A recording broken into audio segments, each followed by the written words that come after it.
Hi hello नमस्कार. मी अश्विनी स्वागत करते तुमचं आपल्या नवीन अशा व्हिडिओ ब्लॉगमध्ये. तर आज होती संकष्टी चतुर्थी आणि त्यासाठीच आहे ना या इकडे मी खिचडी करून घेत होते. आता घरातली तर बऱ्यापैकी कामं सगळी आवरलेली आहेत आणि आज जायचं होतं माहेरी. तर माहेरी जाण्यासाठी काय कारण आहे हे तुम्हाला पुढे व्हिडिओमध्ये पाहायलाच मिळेल. त्यासाठी आपला व्हिडिओ स्किप न करता शेवटपर्यंत नक्कीच बघा. तर या इकडे ना खिचडी करून घेतली आणि रोज आमच्या इकडे ना रानात शेतातून येताना कोथिंबिरीच्या गड्ड्या आणतात. तर त्या गड्ड्याच मी आता व्यवस्थित म्हणजे नीट ठेवत होते, कारण की मला त्या मम्मीकडे घेऊन जायच्या होत्या. तर आता कृष्णाचे कपडे सुकवण्यासाठी आहे ना एक छान असं ते चिमट्यांचं झालेलं आहे, त्याच्यामुळे ना छान त्याचे कपडे पण वाळतात. आता त्याच्या ज्या पॅन्टी वाळल्या होत्या ना त्या घड्या करून ठेवल्या आणि ज्या थोड्याशा ओलसर पॅन्टी होत्या ना त्या पण तिथं लावून दिल्या. आणि या इकडं बघा कृष्णाचा कसा अभ्यास चाललेला आहे. आता त्याला जेव्हापासून ही पाटी सापडली ना तेव्हापासून तो त्याच्यावर काय ना काय गिरवतच राहतो.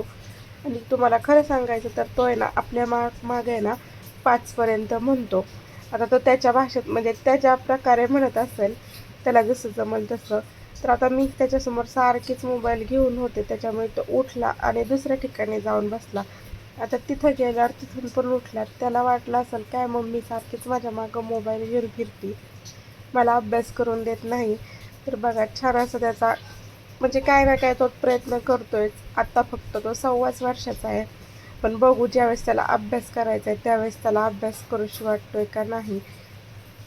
कारण की आत्ता ना साई पण लहानपणी असंच करत होता आणि आता अभ्यास करायचं म्हटल्यावर त्यांच्या जीवावर येतं आणि अभ्यास हा करावाच लागतो. त्यानंतर ना आम्ही इकडे येण्यासाठी निघालो होतो, पण रस्त्याने ना भरपूर असा पाऊस लागला. आता घरी यायचं जास्त काय अंतर नाही, अगदीच 20-30 मिनटाचंच अंतर आहे म्हणजे माझं सासर आणि माहेर. तर इकडे आहे ना मी जी कोथिंबीरची गड्डी आणली होती ना तर त्याच्याच मम्मीने मस्त अशा वड्या करून घेतल्या. आता बरेचसे दिवस झालं जी माझ्या म्हणजे तीच आज चतुर्थी असल्यामुळे आज मोदक करायचं चालू होतं, कारण की आमच्या घरात एक ना गणपती बाप्पा आहेत अगदी 16-17 वर्षांपूर्वीचे. ती मूर्ती जसून तशीच आहे. फक्त दरवर्षी त्याला पेंट करायला आम्ही गणपती बसायच्या आधी देत असतो. तर मम्मीचे मोदक करून घ्यायचे चालले होते. दर महिन्याला दर संकष्टी चतुर्थीला ती मोदक करत असते आणि बऱ्याचशा दिवसांनंतर आहे ना माझ्या लग्नाची सीडी लावली होती. आता माझ्या लग्नाला तसं बघायला गेलं तर 9 वर्ष झालेत, पण ते परत पाहायला ना खूप छान असं वाटतं. आणि साई ज्यावेळेस लहान होतं ना म्हणजे 3-4 वर्षाचा, त्यावेळेस काय मुलांना बोलायला येत असतं. तर तो म्हणायचा की मला मम्मी पप्पा लावून दे, म्हणजे ही जर सीडी लावली ना की तो छान असा खेळत बसायचा.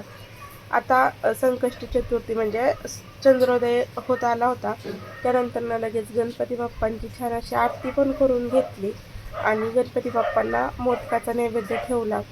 आता 11च मोदक, 11 किंवा 21 असे जेवढे जमेल ना तेवढे मोदक करून घेते.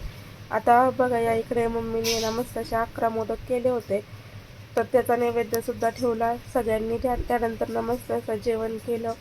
तर जेवणामध्ये आजचा मेनू होता बघा वरण भात, पनीरची भाजी, तसेच मोदक आणि ज्या आपल्या कोथिंबिरीच्या वड्या केल्या ना त्या. आता हा व्हिडिओ तिथंच संपवला. त्यानंतर दुसऱ्या दिवशीपासून मी लगेच व्हिडिओला सुरुवात केलेली आहे. तर छान मम्मीने ना सकाळची देवपूजा करून घेतली होती. तर सकाळी जर अशी छान अशी देवपूजा केली की त्याचा उदबत्तीचा वास आहे ना अख्ख्या घरात दरवळत असतो. त्यानंतर ना आम्ही छानपैकी नाश्ता पण केला. आता नाश्त्यामध्ये आज पोहे केले होते. साईचं इकडं आल्यावर कसं आहे ना, मला आईची हे खायचं ते खायचं, मग तो तिच्याकडून करून घेत असतो. आता माझे जे काही पार्सल आले होते ना ते या इकडे मी बघत होते. तर आत्तापर्यंत मला ते सगळे पार्सल चांगलेच आलेत, पण आजचं जे पार्सल आलं होतं ना ते अजिबात चांगलं आलं नाही. त्यानंतर मी गेले होते पार्लरमध्ये गेल्यावर असं कळलं की लाईट गेली. आता इकडं पालखी येणार आहे ना त्याच्यामुळे दिवसभर लाईट घालवतात, म्हणजे त्यांची काही इलेक्ट्रिशियनची कामं चालू असतील त्यामुळे. तर मी आले होते ते म्हणजेच मैत्रिणीच्या बहिणीच्या लग्नाला जाण्यासाठी. आता लहानपण आम्ही सगळ्यांनी सोबतच घालवलं, त्याच्यामुळे तिचं लग्न होतं आणि कार्यालय काय आम्हाला अगदी 5 मिनिटाच्याच अंतरावर आहे, त्याच्यामुळे मी आणि माझी मैत्रीण आम्ही चालतच गेलतो. मम्मी आणि बाकीच्या ज्या बायका आहेत ना त्या पुढे गेल्या होत्या. तर आता या इकडे बघा सगळ्यांच्या लग्नामध्ये गाठीभेटी झाल्या, म्हणजे मैत्रिणी सगळ्या भेटल्या होत्या. आणि ज्यावेळेस बालपणीच्या मैत्रिणी भेटतात ना त्यावेळेस खरंच खूप छान वाटतं. आणि हे एक छान आहे की आम्ही बालपणीच्या ज्या मैत्रिणी आहेत ना त्यांचं बॉन्डिंग आत्तापर्यंत खूप छान असं आहे. तर लग्न छान असं पार पडलं. त्यानंतर जेवण वगैरे झालं आणि घरी आल्यावर मम्मीने मस्त असा म्हणजे पाऊस येत होता ना, त्याच्यामुळे 5 वाजता मस्त असे पॅटीस केले होते. तसा परत 5 वाजता चहा पॅटीसचा नाश्ता केला. तर असा आपला छोटासा व्हिडिओ होता. आवडला असल्यास नक्कीच लाईक शेअर आणि सबस्क्राईब करा. व्हिडिओ पाहिल्याबद्दल धन्यवाद.